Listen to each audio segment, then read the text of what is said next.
It was just another dull day in calculus class, except it was Friday, 7th period. The week was almost over, and spring break was just around the corner, so everyone was restless. Unlike my friends in other classes, we didn't have a test that day, so our teacher decided to lighten the mood by playing games with us on Sporkle. He was always pretty relaxed like that.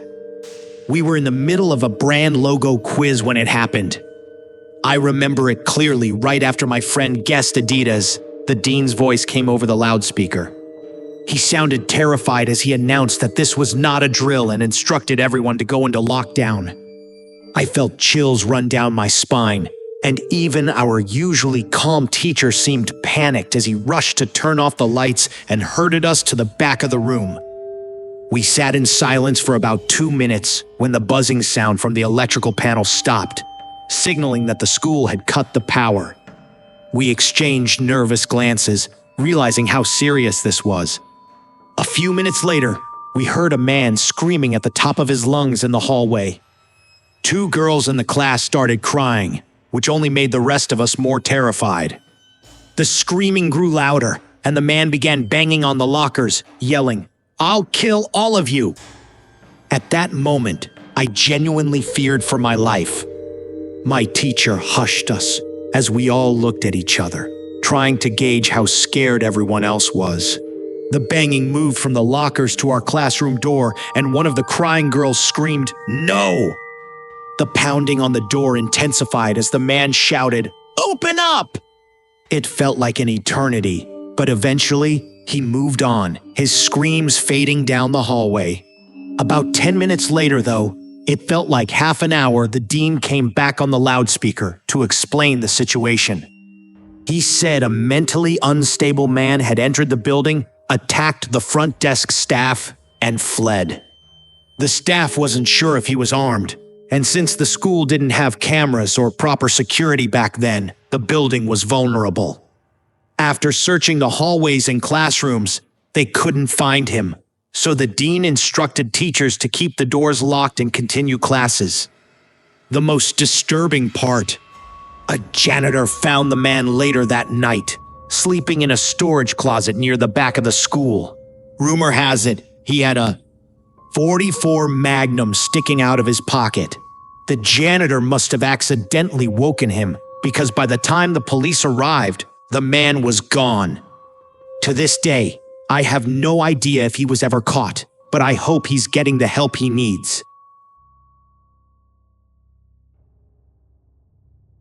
My school had 2 lunch periods, one for 6th graders and some 7th graders, and the other for the rest of the 7th graders and all 8th graders. The lockdown happened in early October on a rainy, overcast day. During the first lunch period, I heard 4 loud bangs. I thought it was thunder, but the entire cafeteria erupted into screams. Campus security rushed in, yelling at everyone to go to the multi-purpose room. Kids in line for lunch had to throw their food away and join the crowd. The multi-purpose room was huge, with a glass back wall.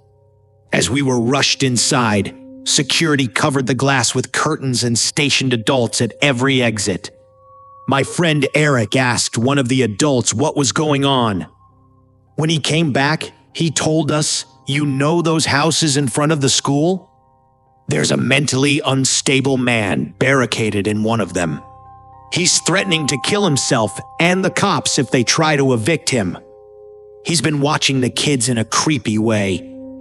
To make matters worse, the man was a registered sex offender. We were stuck in the multi-purpose room for an hour, missing 2 class periods. After the situation was resolved, we were escorted back to our classrooms one by one.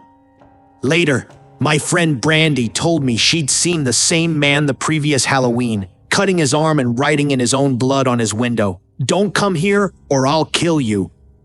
At the time, we thought it was just a Halloween prank, but after this incident, we realized how dangerous he really was.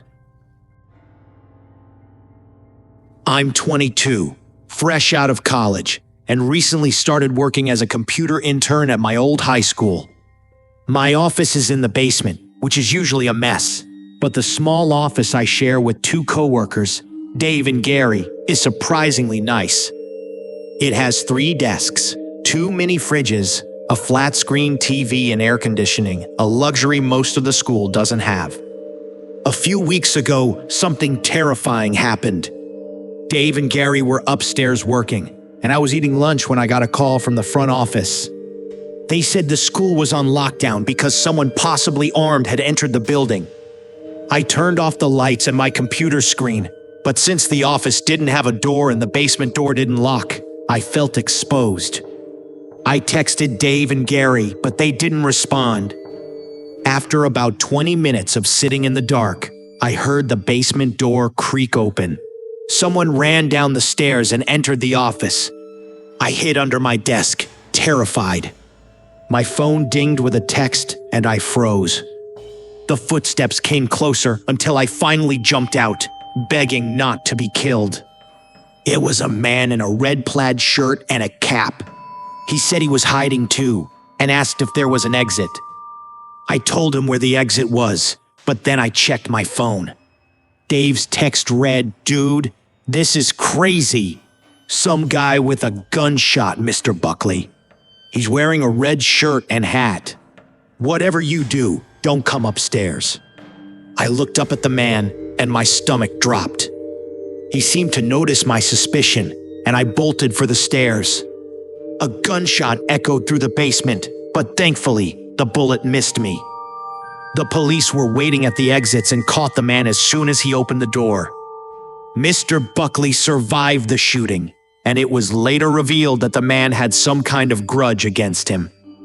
To this day, I can still hear the sound of that gunshot in my mind.